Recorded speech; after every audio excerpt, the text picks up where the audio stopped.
Canary 911. Hello? Hello. Hi, where are you at? Beacon Out, Oklahoma 7411. What address? 709 Magnolia Court. Okay. Are you the only one there? No, my brother's attacking my family. Your dad is attacking your family? No, my brother.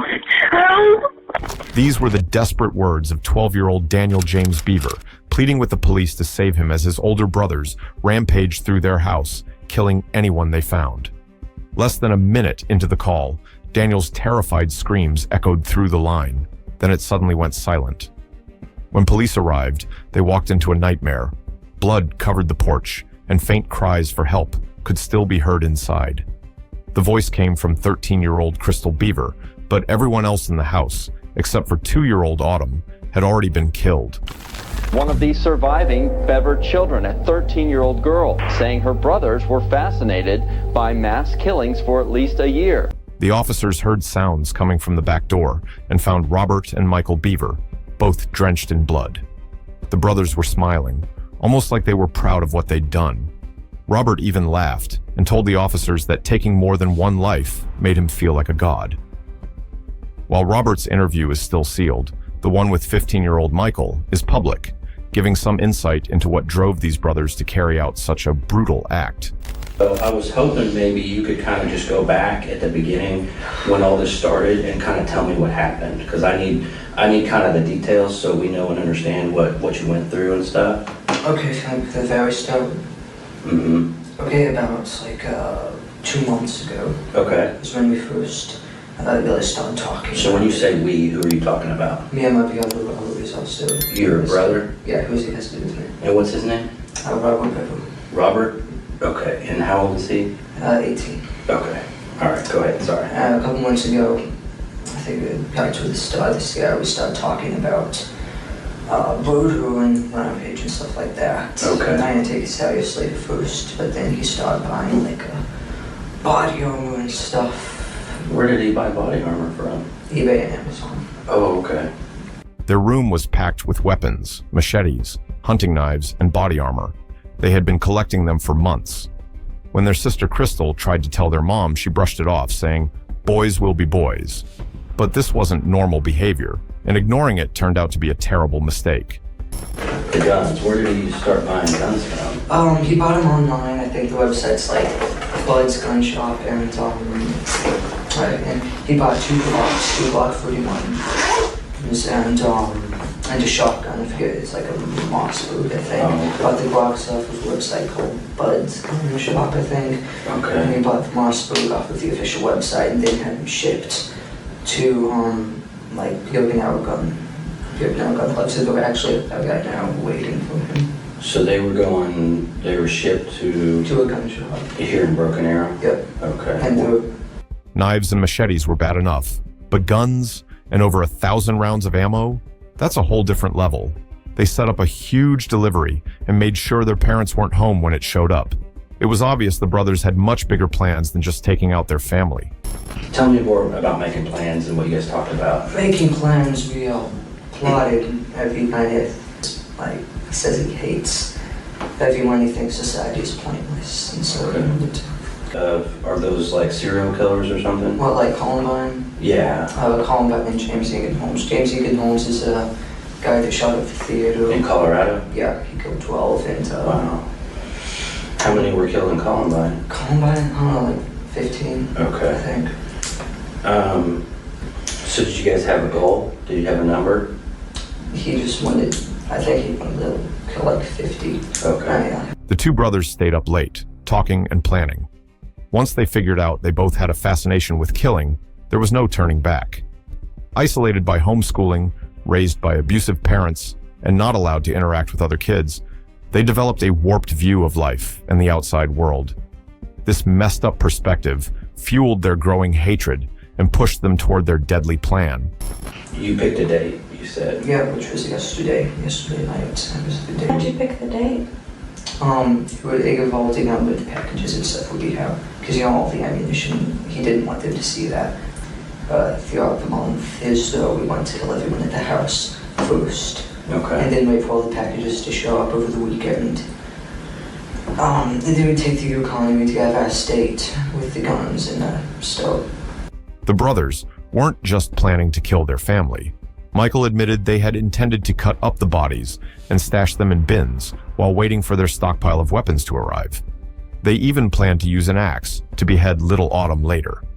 But despite their gruesome plans, things fell apart fast.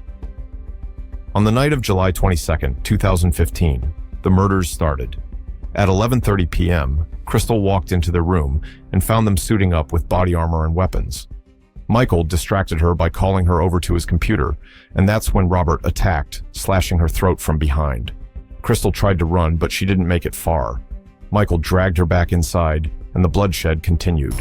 And so she fell down and started screaming. Yeah, one of them kept stabbing her. I kind of freaked out because, it wasn't fun. Then my mom came in and she started yelling, call the police, get Dad.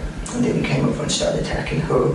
He actually got up and ran out the front door. And your mom with the same knife? Yep, same knife. And where did he stab her? I think in the neck too. Okay. And no, actually he stabbed her in the At that moment, Crystal managed to get up and tried to run out the door, but Michael caught up to her and pulled her back inside. side. Oh, you brought her back in. Yeah, Was she still alive? Yeah, she was still screaming. And then that's about the time Dad came down. Okay. Because his bedroom's upstairs. And he went back in the police area where Robert was. The police area, that's what they call it, Oru. They started attacking Dad. They got a little bit of a fight. But then eventually Robert got him down and I think he killed him. Did he cut his throat too? The parents were gone, and Crystal, bleeding badly from her neck, lay on the porch. The brothers didn't seem to care about her or the fact that she was still alive. That left just the 4 younger siblings, who the attackers figured wouldn't be much of a challenge. This brings us back to Daniel, hiding in his room and desperately talking to the police. Okay. And I was like, let me in, and he let me in. He was sitting down on the phone with the police. I grabbed the phone, which is my phone, got my phone, and then I ran into the kitchen and I smashed the underground. So, Which was your phone? Yeah, it was my phone. Now you don't have a cell phone anymore. Soon after, Daniel was stabbed, suffering 21 deep wounds to his back, shoulder, and chest. The last 2 victims were locked in separate rooms, but Michael tricked them into coming out by pretending Robert was attacking him. The brothers ended their rampage by killing 6-year-old Christopher and 5-year-old Victoria with multiple stab wounds. In his interrogation, Michael tried to shift most of the blame onto Robert. He said he was mostly standing by, watching Robert commit the murders, and only went along with it to avoid upsetting him. I didn't want to kill anyone. I couldn't do it, so I was going to let him, kill everyone. Yeah, but you stabbed somebody in the neck. No, I mean, I just kind of... How do you feel about what you've done now?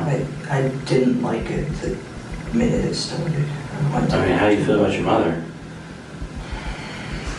You cut her throat yourself, and you watched her bleed all over the place and scream. How does that make you feel? No, don't think about it. You don't want to think about it? But during his interview, Robert didn't hold back. He spoke freely, giving the police enough evidence to think Michael was more involved than he had initially claimed. The guys that are interviewing Robert kind of gave me a quick version of what he's saying that you did. Yeah. And you haven't told me everything, okay? So I know you're not being completely honest. I mean, I'm just one of hundreds of people that are going to look at this thing, okay? We got the state police coming in, and every single stab wound that you inflicted, we're going to know about. Everybody's been stabbed, and you both had knives, and we know you both stabbed everybody. So you guys are kind of at the same level, and so now it's who's going to be honest and make this right, and who's a liar, okay? Which one do you want to be? I'm not. With this new information, it didn't take long for the police to break Michael.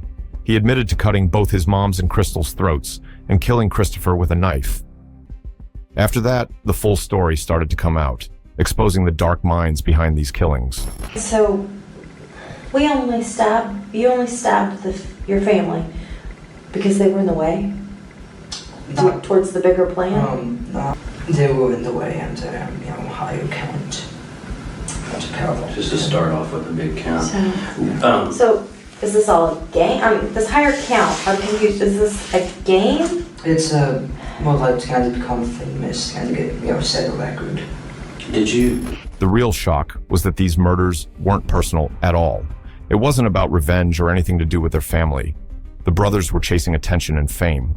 When the police searched the house, they found surveillance cameras recording and hard drives full of their plans. Robert later admitted they had planned to make 2 videos, one to mock the police and another to post online. As Michael wrote his statement during questioning, it was so disturbing that the detective couldn't even finish reading it. When the case went to trial, neither brother stood much of a chance. Michael tried to plead insanity, but it didn't work. Both were sentenced to 5 life terms without parole. Crystal and Autumn, the 2 surviving siblings, were adopted by the same family.